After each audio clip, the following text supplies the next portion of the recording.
Ce qu'il faut retenir en 2025, le retour à l'ordre constitutionnel sera effectif.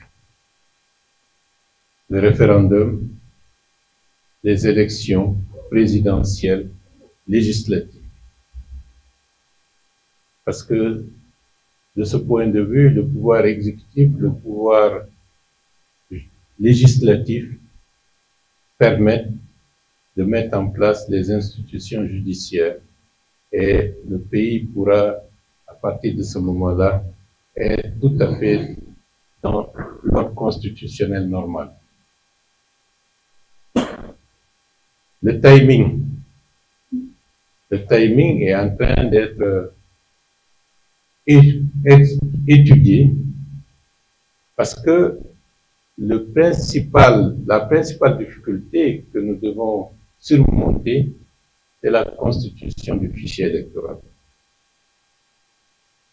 Le fichier électoral peut être source de déstabilisation dans certains pays. Et depuis le début du processus de la démocratisation, c'est-à-dire avec des élections multipartites, nous n'avons pas réussi jusqu'à présent à avoir un fichier électoral suffisamment consensuel pour que tout le monde y aille sans se dire « tiens, le fichier est corrompu ou pas ».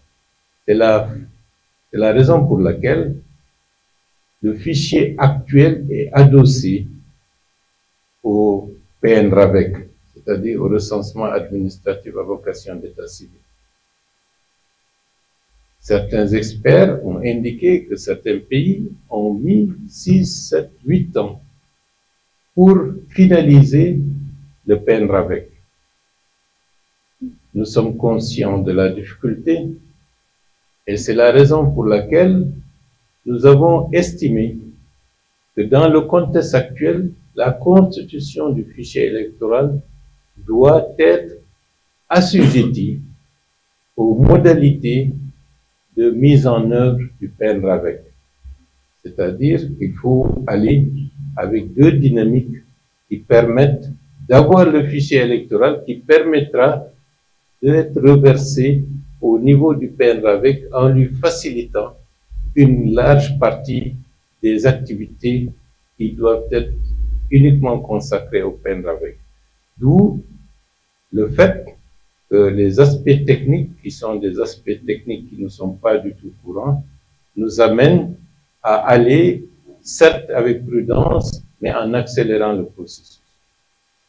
J'ai indiqué notamment hier au ministre de l'Administration du Territoire, qui est en charge du processus de gestion du processus électoral, de convoquer le comité de pilotage pour que toutes les parties prenantes de ce processus puissent être effectivement informées de ce qui est en train d'être fait pour que nous puissions, de manière concertée, fixer les périodes permettant d'organiser le référendum et d'organiser les élections majeures, notamment la présidentielle et les législatives.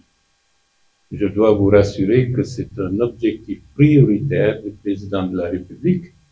Ce n'est pas un processus que nous cherchons à banaliser, mais c'est le principe fondateur d'un pays qui sera assujetti à un socle solide en ce qui concerne la gestion du processus électoral.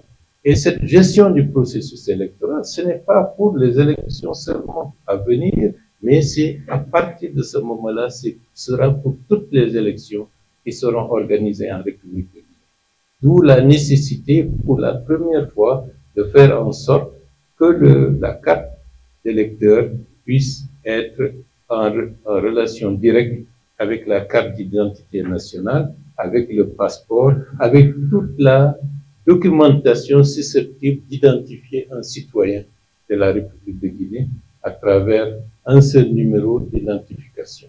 Et c'est ça l'enjeu majeur qui fait que nous n'allons pas, en se précipitant dans ce processus, parce que cela nécessite technicité et nous n'avons pas le droit de faillir pour faire émerger ce fichier électoral tout en allant dans le sens, disons, des principes qui permettent la mise en place du PNRAVEC.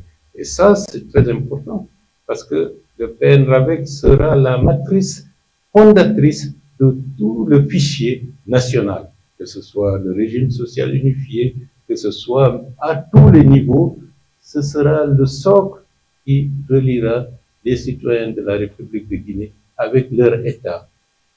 Si on veut avoir une idée du fichier des personnes qui sont des souffrant d'handicap, c'est à partir de cela qu'on pourra les identifier de manière sûre et certaine. Et l'importance de ce fichier dépasse pratiquement les préoccupations à caractère essentiellement électoral.